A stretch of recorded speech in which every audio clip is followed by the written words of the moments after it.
프로듀서가 가질 수 있는 감성적 부분과 기업을 하는 사람들의 어떤 그 계산된 산식과 충돌이라고 봐요.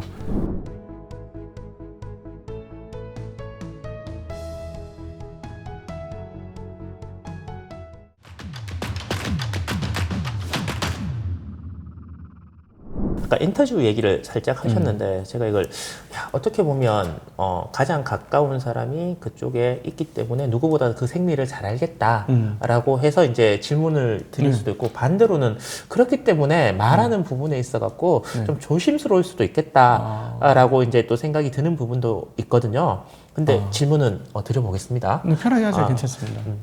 뭐 이제 하이브 얘기죠. 네.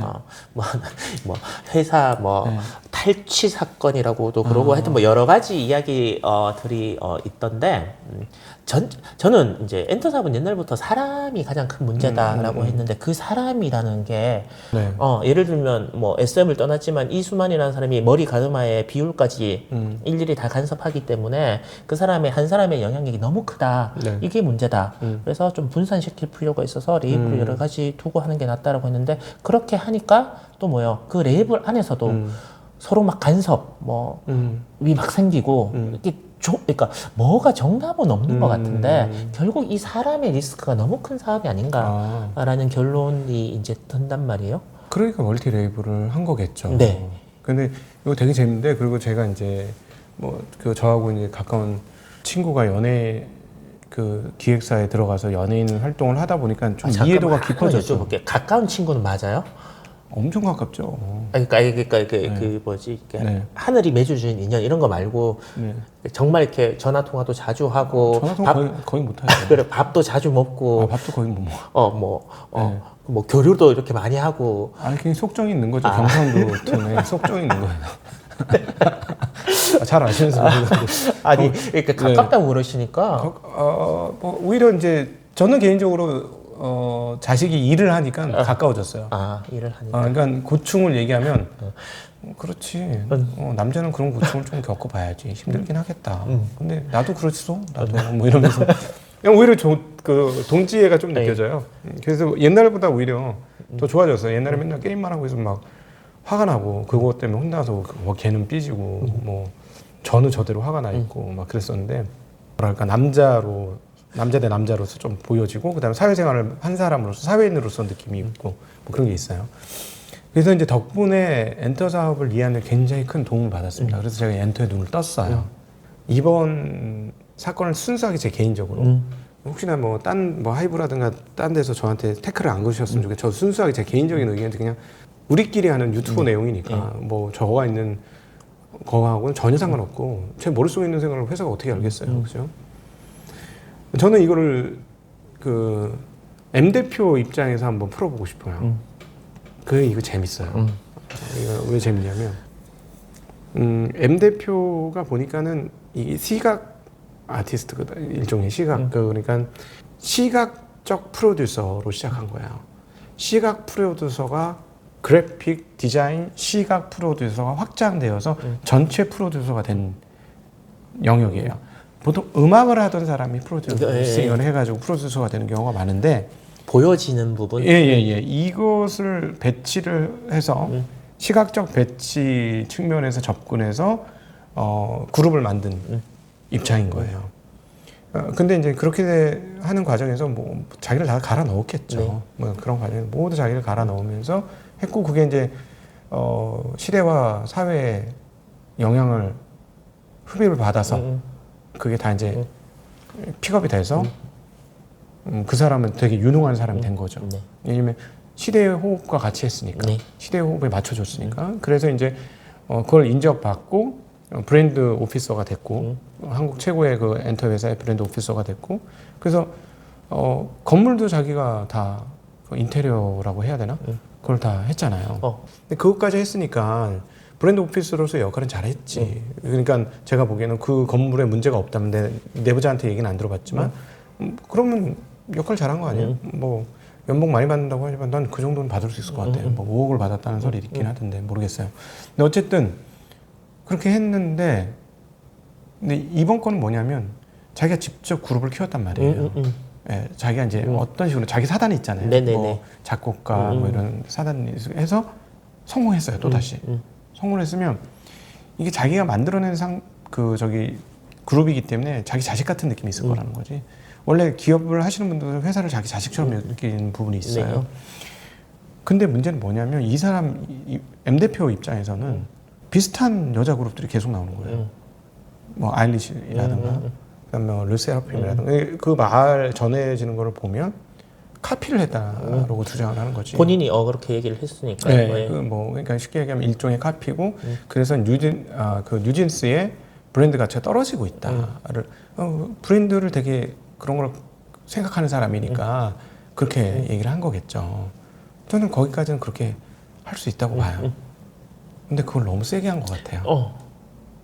계속 그걸 얘기한 것 같아요. 이건 문제가 있다, 심각하다. 시각 프로듀서가 가질 수 있는 어떤 감성적 부분 분명히 있을 거라고 봐요. 저는 그 부분 그리고 자기가 만들어낸 어떤 생산물에 대한 어떤 애착 이런 거 분명히 있을 것 같거든요. 그게 훼손된 거고 그러니까 자기의 이 팀이 흔들릴 수 있다라는 걱정을 하게 된 게 아닌가 하는 생각이 들고 그건 뭐 충분히 할 수 있을 것 같아요. 거기에 대해서 뭐 얘기를 한 거고. 근데 하이브 입장에서 보면 그룹사잖아요.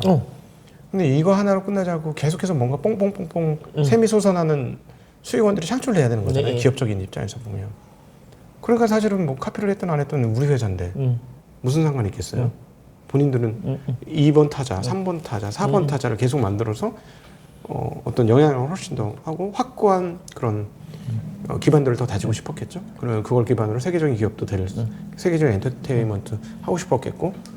그래서 사실은 제 느낌에는 하이브 입장에서 그게 예를 들어서 일부 참고를 했든 말든 그게 뭐가 중요하냐. 그리고 어차피 전부 우리 자산인데 우리의 지적 재산인데 이 지적 재산을 오른쪽에서 사용했다, 왼쪽에서 사용했다, 앞에서 사용했다, 뒤에서 사용했다 다 가능한 거 아니냐. 어차피 우리의 IP인데 이런 생각을 했을 것 같다는 얘기가 들어요. 근데 이걸 애지중지 애착을 관계에 있는 사람은 우리 브랜드가 훼손된다. 이건 안 된다. 이건 우리 거다. 이렇게 주장을 했을 것 같아요. 그러니까 그러면 처음에는 이렇게 뭔가 합의를 하려고 했겠죠. 주장을 이거 자꾸 우리 브랜드 훼손되게 하면 안 된다. 있을 수 없다. 라고 너무 세게 주장하면 어느 순간에 이거 같이 못 가겠네. 이런 생각을 했겠죠. 제가 보기엔 요 프로세스가 아마 숨어 있을 것 같아요. 요게. 그런 것 같아요. 그 나머지는 이제 요것들이 발현된 거고 껍데기로. 그러니까 뭐 여러 가지 뭐 그런 것 같아요. 저는 좋은 학원 보내고 그리고 이제 좋은 옷 입히고 이렇게 해서 걔가 진짜 누가 봐도 뭐야 와 저렇게 어떻게 애를 만들 수가 있지? 라고 이제 키운 엄마가 되는 거겠죠. 근데 가만히 생각을 해보면 그 좋은 학원은 그 좋은 옷은 과연 본인 돈으로 다 할 수 있었느냐? 왜냐하면 중소회사에 있었으면 절대로 뭐요 이렇게까지 미국이나 이런 데를 그렇게 예를 들면 BTS의 후광이나 그런 것들이 뭐 하이브에서 만든 또 다른 여자 그룹 아니면 뭐 소속된 여자 그룹 이런 후광이 분명히 있었을 텐데 그 부분을 조금 본인의 능력을 너무 과신한 부분도 분명히 있지 않겠냐라는 생각이 들거든요. 저는 이 부분을 감성적으로 터치하고 싶어요. 그러니까 시각 프로듀서가 가질 수 있는 감성적 부분과 기업을 하는 사람들의 어떤 그 계산되는 산식과 충돌이라고 봐요. 개인적으로 같이 있었을 수 있으면 좋았겠죠. 근데 이제 기업을 하는 사람들 입장에서는 계속 다양한 수익원 창출을 해야 되는 입장이니까 하나로 멈출 수는 없다. 근데 여기서는 그걸 일종의 생명력 있는 썸띵으로 봤으면 그 생명력을 유지하고 싶다. 훼손되고 있다. 근데 그 이제 나오는 얘기들 중에 보면은 자사뿐만 아니라 타사도 우리를 카피하고 있다. 이런 얘기를 했거든요.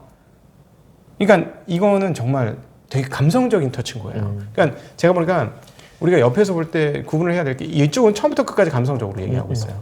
여기는 기업하는 입장에서의 그 수리적 관점에서 얘기를 하고 있고 그 입장이 전혀 달라요. 제가 보기에는 그 눈의 위치가 달라요. 근데 우리가 이걸 하나로 엮어서 보면 안 읽어져 이 게임이. 근데 안타깝게도 M 대표는 역부족일 가능성이 매우 높습니다. 왜냐하면 제가 봤을 때 요거 이제 제가 이제 뭐 누구나 알 수 있는 거긴 하지만 뉴진스 데뷔한 지 얼마 안 됐잖아요. 데뷔하기 직전에 전속 계약하거든요. 전속 계약 보통 7년 합니다. 내가 전속 계약 얼마인지 모르겠지만 그러면 얘네 나갈 수 없어요. 그러면은 얘네 하나밖에 없거든요. 데리고 나갈 그룹이 없어요. 갖고 갈 수 있는 사람은 그 사단. 그렇죠. 사단밖에 없는 거예요. 뉴진스를 만들었던 사단밖에 없는 거예요. 근데 문제는 뭐냐면 20% 지원을 어떻게 받을 것이냐 라는 문제가 있고요. 그럼 그 돈을 못 챙기고 나가면 아무것도 안 되겠죠. 스폰서가 있어야 돼요. 스폰서 있을 것 같아요. 근데 사실은 뉴진스가 초기 시작할 때 얼마나 많은 돈을 썼는지 몰라요. 뭐 몇십억이 아니에요. 600억 투자했다 뭐 이런 얘기는 하여튼 뭐 굉장히 많이 건너- 뭐 정확한 게 아니기 때문에 근데 하여튼 굉장히 돈을 많이 썼어요. 그거 감당할 수 있을까? 중소형사가 되는 순간 감당 못해요. 예. 그러니까 그 측면에서 되게 이제 불리한 입장에 놓인 걸로 추정이 되고 제가 왜 이렇게 얘기를 드리냐면 끝까지 나는 잘못한 게 없고 억울하다는 얘기를 할 거고요.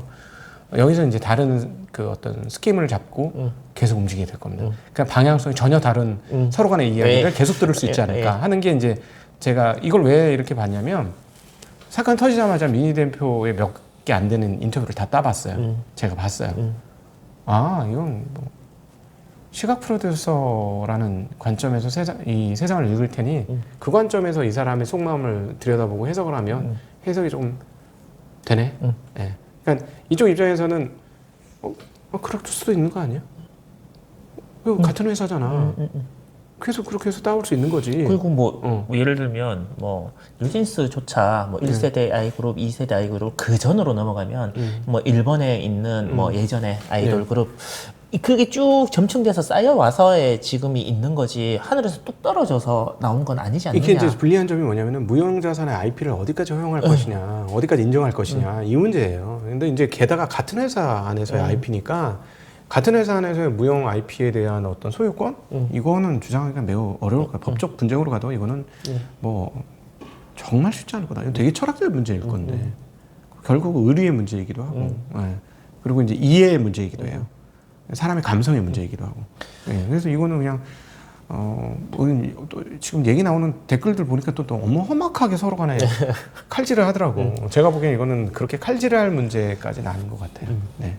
그래서 네. 터 지식을 궁극적으로 어떻게 봐야 되느냐라는 부분에 이제 도달하는 거죠. 제가 말씀드리지만은 민 대표 입장이 되게 불리하다. 그럼 결국 근데 레이블은 계속 그대로 갈 거다.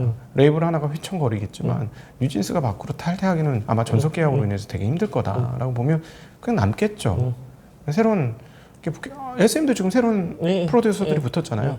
한국에 뛰어난 프로듀서는 뭐 끝없이 많습니다. 제가 놀란 게 야 진짜 곡이 매일같이 새로운 게 나와요. 진짜 그거 매달려서 밥 먹고 사는 사람들이 저렇게 많거든요. 그리고 또 거기서 자리 잡아가지고 아주 뭐 예를 들어 한강변이 보이는 아파트에서 사는 작곡가가 있는 반면에 반지하에 사는 작곡가도 있겠구나.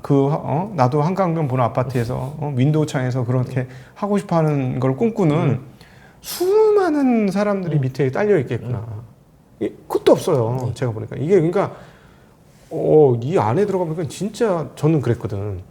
안에만 리그에만 들어가면 된다. 리그 전이 레드오션이다. 왜냐하면 연습생도 한 반에 절반 애들이 연애하겠다고 하는 연예인 하겠다는 이 세대가 얼마나 많은 그 연습생의 레드오션이냐 했는데 그 리그 들어가면 괜찮은 줄 알았는데 아니에요. 그러니까 데뷔하면 괜찮을 줄 알았는데 데뷔해도 끝도 없어. 그러니까 뭐 7년을 견디는 그룹이 손가락을 꼽을 겁니다. 중간에 다 없어져요. 1년에 수백 개가 나오고요. 그 중에 한 7, 8알은 없어진다고 보시면 돼요.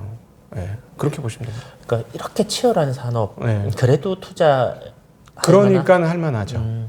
그러니까 왜냐하면은 그 되게 거르고 걸러진 여기 살아남은 애들은 되게 거르고 걸러진 거라서 왜 우리나라 그 그룹들이 해외에서 터지기 시작하느냐 훈련이 많이 돼 있어요. 훈련이 많이. 그러니까 그거죠. 한국에서 인정받는 정도면 세계 어디 가도 인정받을 수 있는 수준인 거지. 고품질인 거야.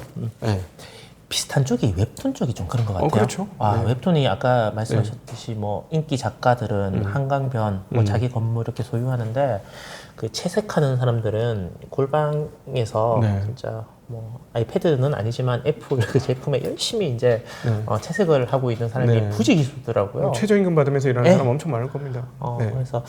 그래서 저 웹툰 시장도 괜찮나라고 뭐 이런 생각은 드는데 아무튼 엔터 회사는 그래도 괜찮다. 그러니까는 뭐냐면 한국에서 이제 앞서 말씀드린 중국하고 이번에 이제 재무 한미일 재무 장관끼리 회담에서 나왔던 그 얘기가 환율 얘기하고 과잉 공급에 대한 얘기고 과잉 공급은 중국 건데 지금 다른 외신에서도 얘기를 하고 있습니다만 지금 그 제2의 공습이 시작됐다. 예전에는 싼 제품의 공습이었는데 이제는 싸고 높은 퀄리티의 제품이 공습이 시작됐다는 거예요. 아 이거 좀 정말 아마 여기 있는 제품들 중에 상당 부분들도 메이드 인 차이나 가능성이 높아요. 근데 여기 보면 다 제품들이 좋은 제품들이잖아요. 겉보기는 다 좋아 보입니다. 좋아 보이잖아요. 거기가 장점이 그거예요. 겉보기 좋게 만들어요. 제가 그거 있죠. 그거 차를 이제 좋은 걸 사고 네. 우산을 많이 달라 그랬거든요. 네. 뭐 나머지 뭐 쓰잘데기 없는 거 필요 없어요. 많이 받았어요. 네. 쫙 펼쳤거든요. 네. 흰색 종이가 딱 보이는 거예요. 메이드 인 차이나. 그럼요. 아니 내가 이걸 굳이 마크 한 개 찍혔다고 그리고 텀블러도 주더라고요. 비싸요. 들어가는 거 몇만 원씩 하는데 메이드 인 차이나인데 더 웃긴 게 저기 인터넷 쇼핑몰에 가면 똑같은 물건이 있어요. 거기에 이제 포르쉐 마크가 찍혔느냐 안 찍혔느냐의 차이로 그렇죠. 가격이 진짜 두세 배 정도 차이가 그럼요. 나더라고요. 네. 근데 뚜껑 밑에 보면 그래서 사봤더니 똑같은 예, 제품은 거의 똑같을 거예요. 그러니까는 이제 브랜드력이 없는 거지 제품력이 없는 게 아니거든요. 그러니까는 이미 선진국을 다 카피를 했어요. 그러니까는 지금 난리가 난 게 태양광은 이제 못 따라가는 거야. 그러니까 태양광 니네 만들지 마 이렇게 되는 거죠. 우리 업체들 다 죽게 생겼어. 왜 그렇게까지 미국 재무장관이 가서 니들 공급 가능하지 마라고 왜 했냐면 제품 경쟁력이 안 되니까 그런 거예요. 이게 무서워진 거지 이게. 그래서 그런 측면에서 보면 야 이게 진짜 이주환 그 우리 박사님하고의 대담회 보시면 나오지만 반도체는 그런 측면에서 되게 좋다. 왜냐면 열심히 만들어서 새 제품 만들면 구제품 된다. 근데 우리나라는 열심히 새 제품 잘 만든다. 그래도 그 측면에서 계속 앞서가는 흐름들이 있을 것이다. 근데 이제 과거에 대비해서 높은 마진율 유지하는 기간이 짧아지겠죠. 중국 애들이 이제 반도체 진입을 하게 되면 뭐 그런 게 있습니다만 그런 측면에서 봤을 때 어떤 산업에서 우리가 근데 물건은 진짜 되게 어려우실 것 같은 거예요. 물건은. 그래서 엔터는 물건이 아니야.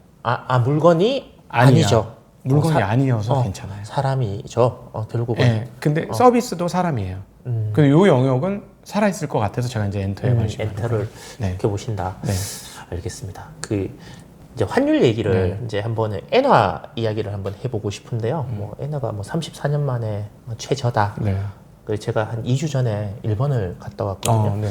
저는 태어나서 맨날 외곽으로만 다녔나 봐요. 신주쿠를 처음 가본 것 같아요. 네. 그래서 뭐 도쿄타워도 가보고 그래서 뭐 그 앞에 있는 그 유명하다는 백화점 이세탄 백화점인가? 네. 그 지하에 진짜 이렇게 과자가 예뻐도 되나? 라고 그러고 이제 일본 가면 요즘은 이제 사와야 될 옷 브랜드 뭐 이런 것들이 있습니다. 갔거든요. 네. 사이즈가 없어요.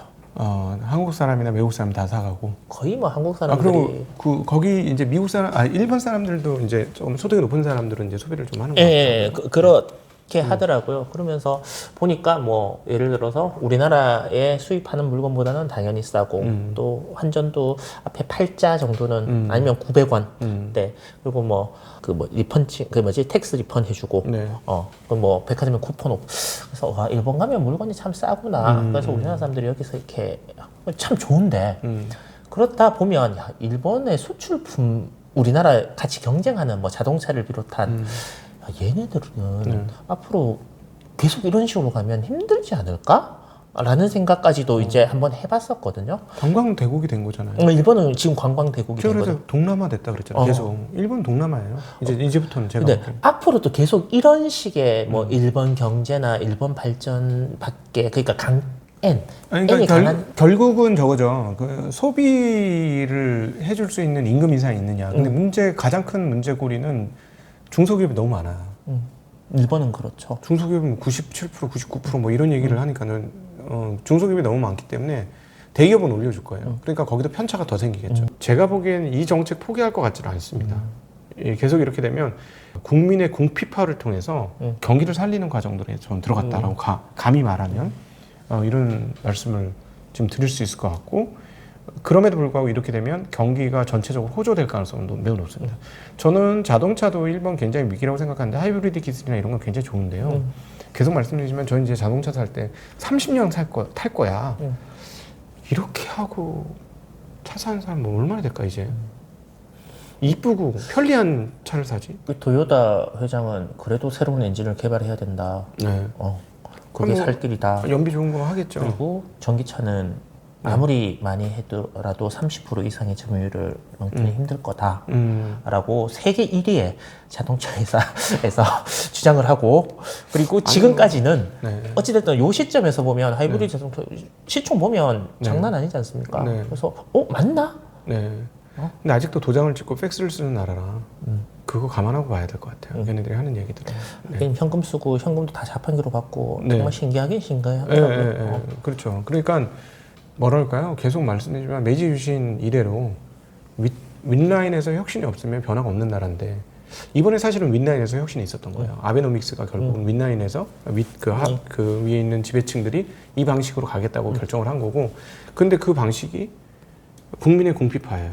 제가 보기에는. 그래서 이걸 놓지 않을 것 같아서 제가 엔화의 악세가 쉽게 안 끝날 것 같다라고 했는데, 이제 한계에 도달한 게 155엔에 오니까 미국을 만났잖아요.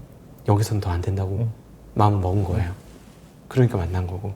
그러니까 여기선 지키려고 할 겁니다. 뭐 우리나라 환율도 1380원, 뭐 70원 왔다 갔다 하는데, 여기에서 1200원대가 과연 올까라는 생각이 그러니까 수출을 많이 한다거나 뭐 그러니까 우리나라 수출을 많이 해서 외화가 많이 들어온다고 해서 과연 이 환율이 떨어질까? 네.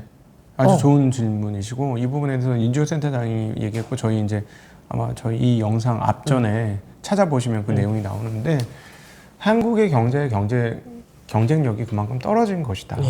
그래서 전체 한국의 이 전체 GDP, 전 세계 GDP에서 차지하는 비중이 과거 한 2% 됐는데 지금 1.6% 떨어졌고, 그것이 반영되는 것이다. 라는 얘기를 하셨어요. 그래서 그거를 굉장히 부인하기 어렵고, 그런 측면에서 이제 자산시장의 상승이 부동산으로는 한계가 있으니 주식의 뭐 밸류업 이런 게 되게 중요하다고 보는 게, 어떤 금융 쪽에서 뭔가를 풀어주는 이런 과정들이 좀 필요한 건 분명히 맞는 거예요. 그런 측면에서. 그리고 지금 현재 보면은 1150원이 과거 평균 환율이었는데 이거 오겠나 싶은 거 맞죠? 그리고 일본이 저렇게 되면 우리만 가기는 또 힘들죠. 예. 우리가 약화되는 부분도 있는 거 사실인데, 일본이 저래버리니까 같이 동조할 수밖에 없는 이유도 분명히 있다. 예. 저는 개인적으로 디자인이나 이런 것들 가보면 이제 현대차하고 일본차하고는 차이 격차 많은 것 같아요. 예, 그렇죠. 저는 실내는 인정을 합니다.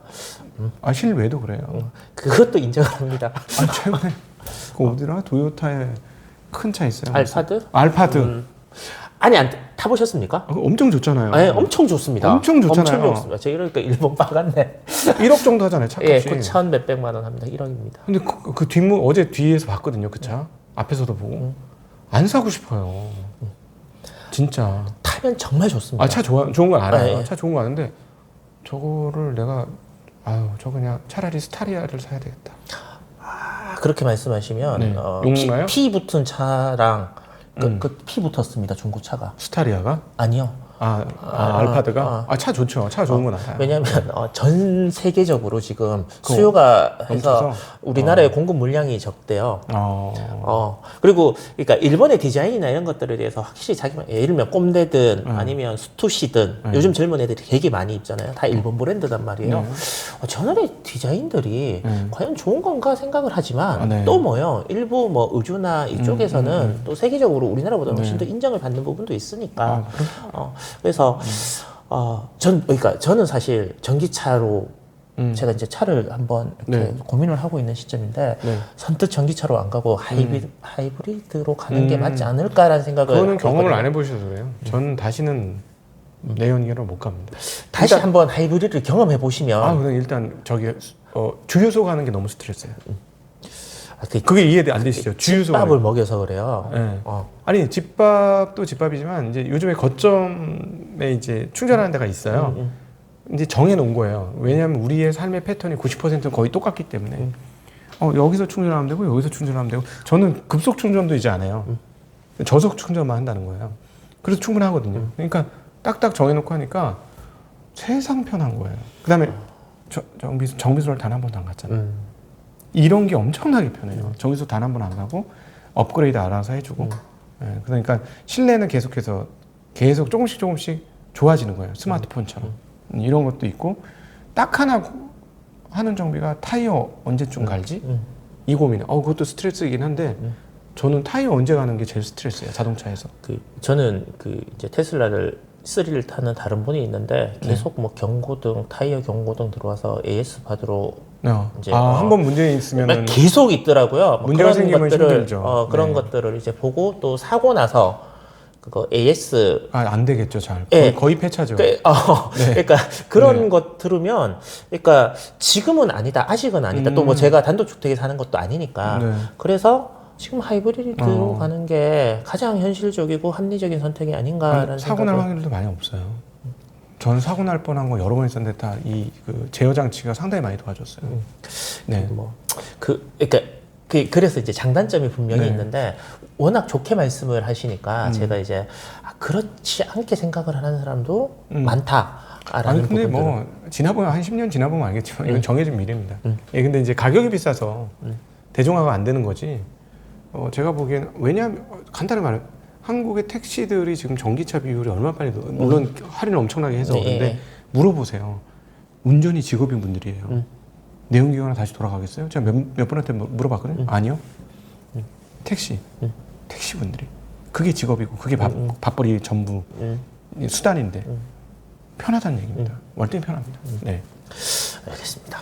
그리고 이게 제가 지난번에 여기에서 모임을 했을 때 네. 뭔가 질문을 했는데 그때 분위기가 좋아서 오늘 마지막 질문으로 하려고. 네.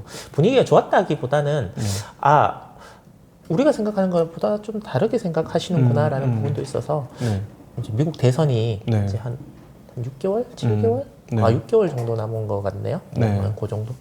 누가 될 것 같습니까? 또 이제 미국이 빠지는 것 같아요. 진짜 반반인 것 진짜? 같아요. 진짜 그때는 진짜 반반인데 우리 외국인 입장에서는 당연히 바이든이 미국을 살기 좋게 만들었으니까 되게 좋은데 결국 인플레이션 안착이 달려 있는 것 같아요. 인플레이션이 안착될 거면 제가 보기에는 바이든 의외로 되게 유리하다. 근데 지금 인플레이션이 안착이 안 되잖아요. 네. 그럼 서민들 살기 너무 어려운 거예요. 그러니까 다시 올라오고 있으니 근데 이제 열심히 가라앉히려고 노력하겠죠. 네. 그러니까 가라앉혀서 인플레이션이 좀 편안해지면 개인적으로는 바이든이 유리하고 이게 편안해지지 않으면 트럼프로 넘어갈 수도 있다라는 생각이에요. 제가 네. 한 달에 한 번씩 그러면 계속 여쭤보도록 하겠습니다.